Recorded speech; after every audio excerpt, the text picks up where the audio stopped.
बड़े जोशीले शब्दों में हनुमान जी ने बहुत कुछ बताया। धनराज जी आपको पूरे इतिहास की ओर ले गए और लास्ट में केडी जी ने आपको सारी चीजें बताई। लेकिन मैं आपको एक बात जरूर बताऊंगा, क्योंकि टाइम बहुत हो गया है, हमारे सीनियर ऑफिसर्स नेहरू युवा केंद्र के उनका उद्बोधन होना है। लेकिन उससे पहले मेरा सेशन था टाइम मैनेजमेंट का, लेकिन मैं एक बात जरूर बताना चाहूंगा, यदि गरीब घर में जन्म प्रकृति ने दिया है और यदि उसी गरीब घर में मर जाना है तो धिक्कार है। साथियों, गॉड ने आपको बहुत कुछ ताकत दी है। हो सकता है आपको किसी अंबानी के घर में जब पैदा नहीं किया हो सकता है आपको किसी ऐसे अमीर घर में पैदा नहीं किया हो, लेकिन आपको गॉड ने वो ताकत जरूर दे के भेजी है कि आप तन और मन से स्वस्थ हैं तो दुनिया में कर गुजरने के लिए खुद ही काफी है। इसलिए आज प्रण लेके जाइए। मैं आपको आपके सामने बोलने का अधिकार सिर्फ और सिर्फ रखता हूं तो संघर्ष की प्रतिमूर्ति के रूप में रखता हूं, क्योंकि मैं जब पढ़ता था आपकी तरह तो दोस्तों अभाव मेरे पास भी बहुत सारे थे। ये वास्तविक स्थिति से मैं वाकिफ करा रहा हूं कि मेरे माँ बाप भी कोई राज की सेवा में नहीं थे। मेरे माँ बाप भी आपके माँ बाप की तरह कृषि का कार्य करते थे। मैं समझता हूं कि जमीन जायदाद भी उतनी नहीं थी कि जिसकी वजह से एक जमीन जायदाद के दम पर कोई व्यक्ति एक मुकाम पर पहुंचता तो वो भी एक काबिलियत नहीं थी। लेकिन मेरे दिल का सपना था, एक मेरा ख्वाब था कि मेरे माँ बाप ने मुझे परवरिश दे करके यहाँ तक पहुंचा दिया, तो निश्चित रूप से मैं भी मेरे जीवन में कुछ ऐसा तो करूंगा कि मेरे माँ बाप को कोई मेरा नाम लेने से पहले सोचने लग जाए कि ये फला व्यक्ति का बेटा है। दोस्तों, ये जिस दिन आग जल गई, चिंगारी अंदर जल गई, तो उस दिन आप कर गुजरने के बारे में सोच लो। मेरे जीवन का एक बहुत बड़ा पड़ाव था। मैं स्कूल का एलकेजी से लेके 8th क्लास तक सारे स्कूल टॉप किए। मैं हर टीचर का अपने आप में बहुत प्यारा स्टूडेंट्स के रूप में जाना जाता था। मेरे शिक्षक जब मेरा शिक्षण कर रहा, और हर टीचर मुझे बहुत एक आइडियल स्टूडेंट्स के रूप में देखता, क्योंकि मैं हर टीचर को आइडियल टीचर्स देखता था, हर टीचर्स का सम्मान करता था। आज भी मेरे दिल में इतनी सम्मान की ललक होती है कि मैं जब गाड़ी से जा रहा होता हूं और मेरा कोई अध्यापक जिसने मुझे कहीं एलकेजी से आज तक के इतिहास में कभी एक कक्षा भी ली होगी, वो टीचर मेरे सामने कहीं भी गुजरता तो मैं गाड़ी खड़ी करके प्रणाम जरूर करता हूं। आज भी स्थिति आएगी, क्योंकि हम जिनकी दम पर आगे बढ़े हैं वही टीचर ने हमें मार्गदर्शन दिया। और साथियों, बताना चाहूंगा कि जुनून और जज्बा कुछ अलग था, लेकिन गांव की परवरिश कुछ अलग थी। और परवरिश में जब कक्षा 8 में पढ़ता था तो मेरा गांव के रिश्तों का जो परंपरा होती थी, उस समय का दौर ऐसा था, और मेरी सगाई 2000 से पहले 1998 में यानी कक्षा 8 में हो गई। आप सोच सकते हैं, बाल विवाह जिसे कहते हैं ना, मैं 100% उसका शिकार हुआ। लेकिन मैंने सिद्ध करके दिखाया है कि जिसमें जोश और जुनून होता है कार्य करने का, उसके लिए बाधाएं कभी बाधक नहीं बनती, बसर जज्बा आप में भी होना चाहिए। जब मेरा रिश्ता हुआ, मेरे सारे टीचर्स नाराज हुए, सब घर वालों को उन्होंने डांटा कि एक काबिलियत वाला बच्चा था, तुमने इसे उलझा दिया। मेरे मन में भी बहुत बड़ी टेस्ट थी, नाराजगी थी, लेकिन पारिवारिक और सामाजिक स्थिति ऐसी थी कि मुझे मजबूर होना पड़ा। और साथियों, जब मैं फर्स्ट ईयर में पहुंचा तब तक तो मैं पिता बन चुका था।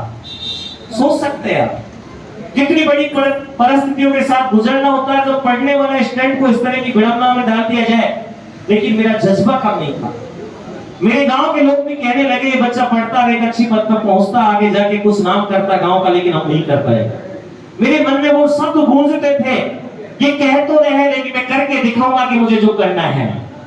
और साथियों, वास्तविकता के साथ कह रहा हूं, चैलेंज के साथ कह रहा हूं, और मैंने उसे एक्सेप्ट किया और मैंने जज्बा रखा। 12th तक हाई स्कूल टॉप किया और कॉलेज में जाते जाते कॉलेज टॉप किया और यूनिवर्सिटी गोल्ड मेडलिस्ट बन के मैं आया था। और मैं एक गांव का गरीब बच्चा था, मेरे पास पढ़ने के लिए शहर में पैसे नहीं थे, लेकिन मैंने 11th क्लास से स्कूल ज्वाइन किया, क्योंकि मैं हर संघर्ष को जीतने का जज्बा रखता था और हर परिस्थिति को अपने सामने चैलेंज के रूप में स्वीकार करता था। कौन कहता है कि मैं गरीब हूं? मैं हर बात को सोचता, मैं गरीब कैसे हो सकता हूं जिसे गॉड ने एक बहुत बड़ी आयु देके भेजी हो। वो कभी गरीब नहीं हो सकता जो तन मन से स्वस्थ है। गरीब वो होता है जो व्यक्ति के दिल में जान नहीं होती और जज्बा नहीं होता, वो तन मन से स्वस्थ नहीं होता है। इसलिए दोस्तों, जुनून और जज्बा आपको मुकाम तक पहुंचाता है। और जब मैं 11th क्लास में पढ़ता था तो स्कूल ज्वाइन किए और कंटिन्यू जब तक कॉलेज था तब तक स्कूल पढ़ाता रहा। लेकिन मैंने एक सीख मेरे गुरुजी से कॉलेज लाइफ में सीख ली थी, और वो सीख क्या थी आपको बताना चाहूंगा। उनका मानना था कि एक अच्छा शिक्षक बनने के लिए आपको हर सब्जेक्ट का नॉलेज होना चाहिए। वो बात मेरे दिल में ऐसे कैसे पहुंच गई कि यदि मैं टीचर बनूंगा किसी एक सिंगल सब्जेक्ट का बना तो मैं टीचर बनने के काबिल नहीं कहलाऊंगा, क्योंकि हमारे गुरुजी ने कहा कि आप 10th तक के स्कूल में पढ़ाने के लिए जा रहे हैं, कक्षा 6 का बच्चा कोई मैथ्स का क्वेश्चन लेके आ रहा है, आप संस्कृत के टीचर हो और आपने नहीं बताया, वो बच्चा गांव में जाके कहेगा मेरे टीचर से कुछ नहीं आता, गणित के कक्षा 6 का क्वेश्चन नहीं आता। ये वास्तविक बात है। उसी दिन ठान लिया था कि शिक्षक तो बनूंगा लेकिन किसी सिंगल सब्जेक्ट का नहीं बनूंगा, और उसी दिन ठान लिया था कि हर सब्जेक्ट को मुकाम तक पहुंचाऊंगा, उसके लिए मुझे कुछ भी करना पड़े। और साथियों मैंने पूरे सब्जेक्ट्स मेरे स्टडी लाइफ में ऐसे उतार दिए थे, हर सब्जेक्ट का एनालिसिस किया, और आज मैं किसी सिंगल सब्जेक्ट को कंपटीशन क्लासेस में नहीं पढ़ाता। मैं लगभग 12 से 13 सब्जेक्ट का लेक्चरर हूं, और वो सिर्फ और सिर्फ मेरी मेहनत की वजह से। मैं क्यों कहना चाह रहा हूं, क्योंकि जब व्यक्ति ठान लेता है तो सब कुछ सुमुमकिन होता है, नामुमकिन कुछ भी नहीं होता। Nothing is impossible, something is possible. और यही जुनून और जज्बा था। लेकिन काश मैं जब तक पढ़ता था मेरे पास साइकिल नहीं थी। मेरे जीवन का ध्येय था कि मुझे जो करना है वो मेरे पैसों से करना है, मेरे माँ बाप के पैसों से मैं कुछ भी एक भी मेरा कोई फैशन पूरा नहीं कर सकता। और दोस्तों मैंने संघर्ष किया, कॉलेज ज्वाइन किया, स्कूल ज्वाइन किया, होम ट्यूशन पढ़ाए और हर परीक्षा को टॉप करने के लिए तैयार रहा। और आप सोच सकते हो मैं मेरे जीवन में, मेरी लाइफ में, मेरी स्टूडेंट लाइफ जो थी उस लाइफ में मैं 4 घंटे से ज्यादा कभी नहीं सोता था। सोच सकते हो कि 24 घंटे में से 4 घंटे सोना और 18 से 20 घंटे वर्किंग में रहना, ये नामुमकिन होता है, लेकिन हमने उसे मुमकिन किया था।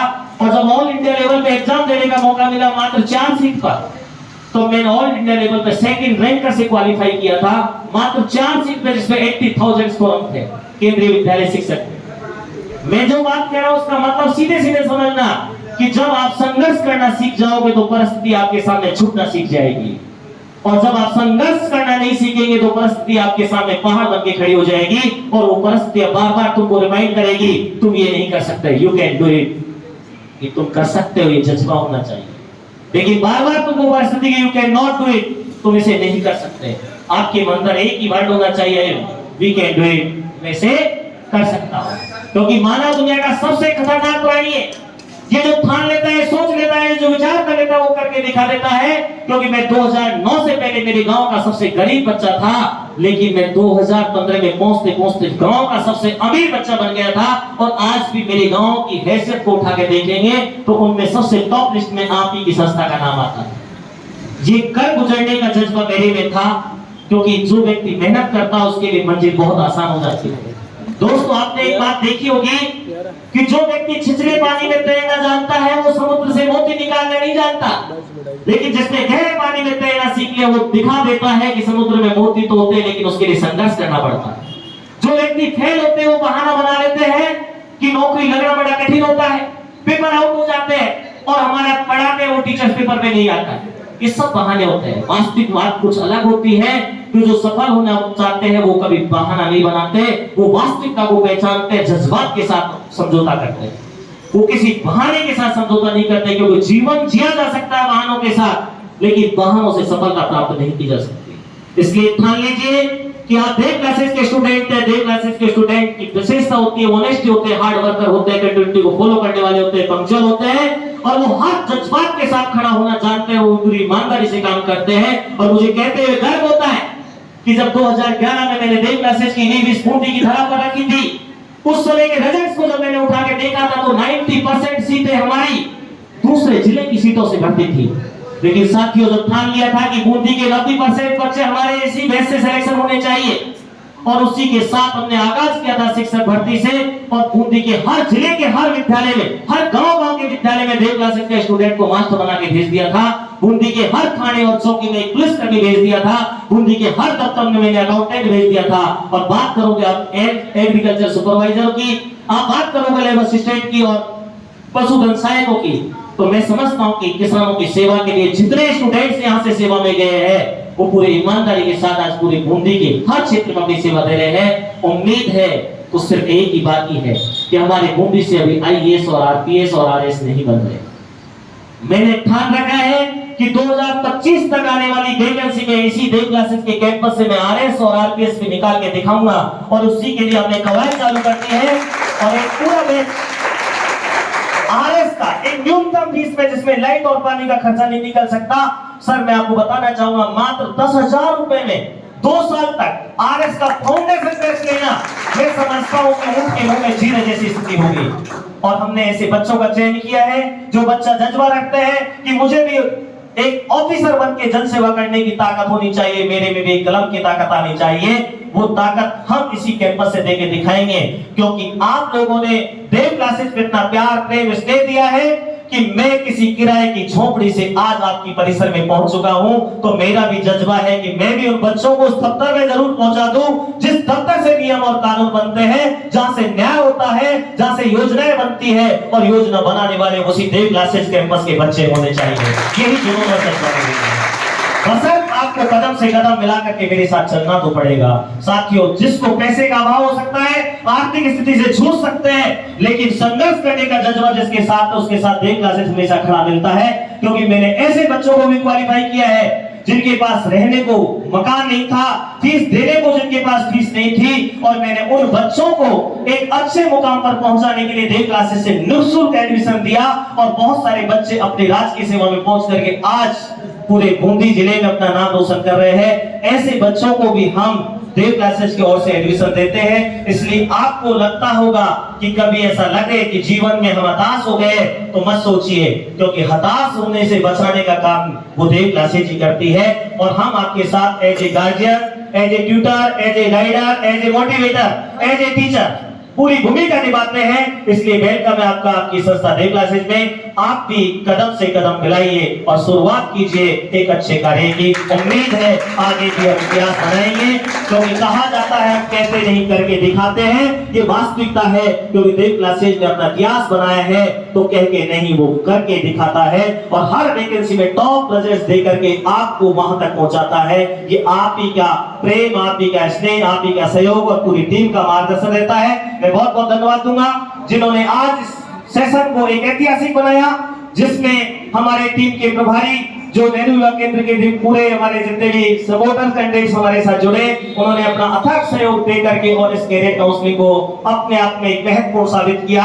मैं आपका ऋणी रहूंगा कि आपने हमारे बच्चों को वो रास्ता दिखाया जिस रास्ते पे जाने से उन्हें मंजिल जरूर मिलेगी, वो मार्गदर्शन आपने दिखाया। इसके लिए बहुत बहुत धन्यवाद, आभार। मैं आप आमंत्रित करता हूं हमारे नेहरू युवा केंद्र के ऑफिसर मिस्टर कसीम जी को कि वो अपने 2 शब्दों से छात्रों को उद्बोधित करें, जिससे कि अब हम आगे के सेशन को समाप्ति की ओर लेके जाए। मिस्टर कसीम जी, बहुत बहुत वेलकम, जोरदार तालियों से स्वागत अभिनंदन।